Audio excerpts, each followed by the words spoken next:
Em nome do Pai, do Filho e do Espírito Santo. Amém. O Senhor esteja convosco. Ele está no meio de nós. Proclamação do Evangelho de Nosso Senhor Jesus Cristo, segundo São Mateus. Glória a vós, Senhor. Naquele tempo, a mãe dos filhos de Zebedeu aproximou-se de Jesus com seus filhos e ajoelhou-se com a intenção de fazer um pedido. Jesus perguntou: O que tu queres? Ela respondeu: Manda que estes meus 2 filhos se sentem no teu reino, um à tua direita e outro à tua esquerda. Jesus então respondeu-lhes: Não sabeis o que estáis pedindo? Por acaso podeis beber o cálice que eu vou beber? Eles responderam: Podemos. Então Jesus lhes disse: De fato vós bebereis do meu cálice, mas não depende de mim conceder o lugar à minha direita ou à minha esquerda.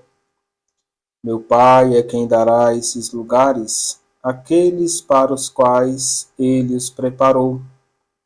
Quando os outros 10 discípulos ouviram isso, ficaram irritados contra os 2 irmãos.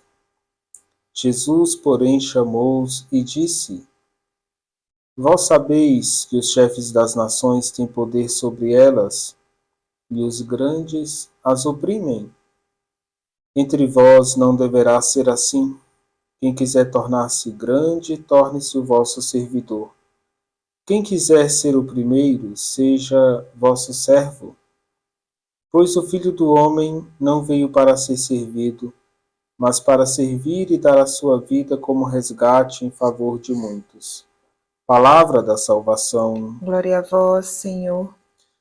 Queridos irmãos e irmãs, hoje no Evangelho, as mães dos filhos de Zebedeu vão fazer um pedido a Jesus, que eles sejam importantes na hierarquia dos apóstolos, que um possa estar à direita e outro à esquerda do Senhor.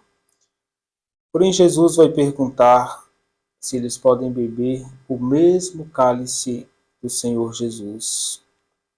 E eles dizem que sim, mas não sabiam o que estavam fazendo. Irmãos e irmãs, este evangelho é escolhido para falar do sacrifício dos apóstolos a partir do cálice de sangue.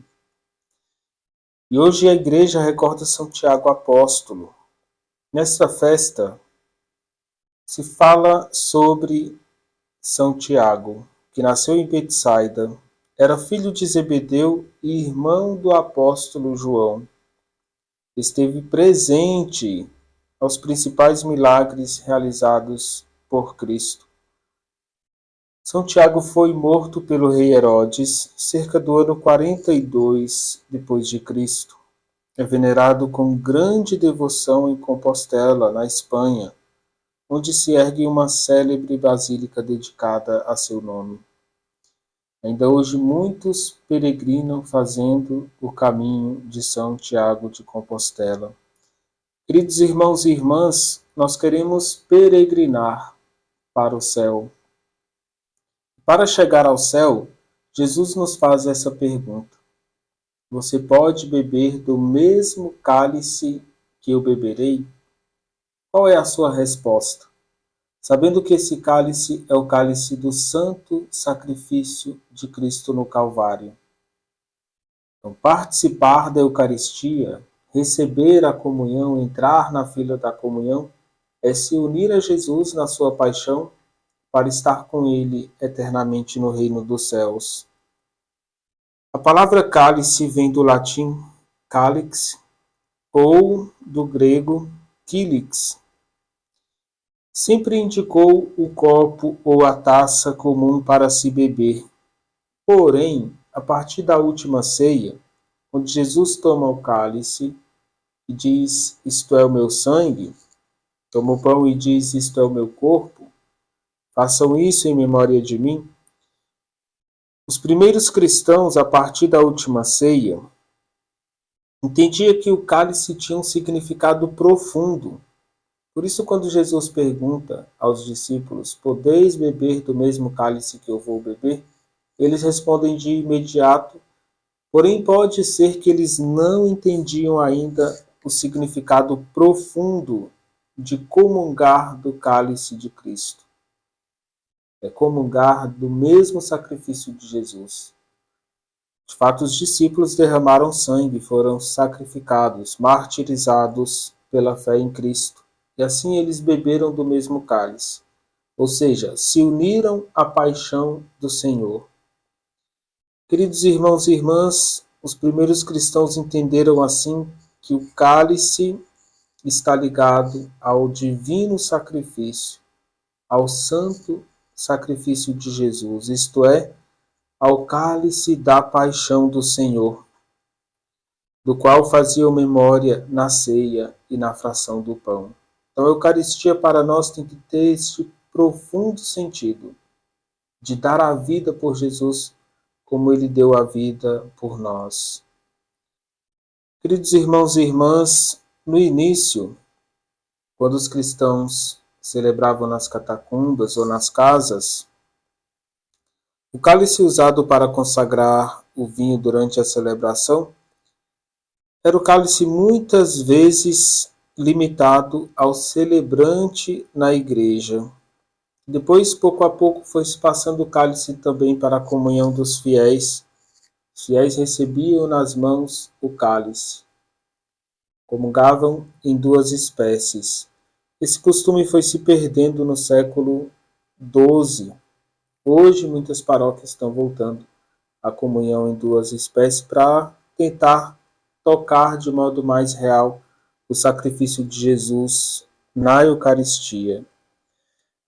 Ao longo da história, no começo a igreja usava cálices de vidro, cálices comuns, mas depois, Tertuliano vai dizer, no ano 150 depois de Cristo, que os cristãos foram colocando nos cálices símbolos que remetiam à Eucaristia. Então, às vezes o cálice vem com o sinal do pão, da uva, foram colocando símbolos ligados a Jesus, a última ceia, a cruz estava no cálice. E muitos começaram a ornar o cálice em ouro, prata. Os cristãos entendiam que para Jesus, o lugar onde ia se colocar o sangue do Senhor deveria ser um lugar nobre, um cálice nobre. São Francisco, por exemplo, apesar de viver uma extrema pobreza, ele sabia que o cálice deveria ser nobre, porque ali entraria Jesus, por meio da consagração. E às vezes São Francisco pedia que os franciscanos andassem com o cálice, com a âmbula, nas missões, e se achassem um lugar onde a Eucaristia não estava sendo celebrada de modo tão digno, se trocasse o cálice, que não estava tão preparado, tão digno para o sacrifício, colocasse o novo e os franciscanos restauravam os outros cálices. Jesus deseja um lugar nobre no altar, nos vasos sagrados, o cálice, a âmbula, mas ele deseja um lugar nobre também no nosso coração. Nós não devemos nos aproximar da Eucaristia de qualquer jeito. São Paulo diz que se a gente comunga sem estar preparado, sem o exame de consciência, o arrependimento dos pecados, nós podemos comungar a nossa própria condenação. Assim como o Senhor se faz presente no pão e no vinho, no cálice e na âmbula do altar, ele deseja se fazer presente no meu e no teu coração. Que Jesus encontre sempre dentro de nós um lugar para habitar.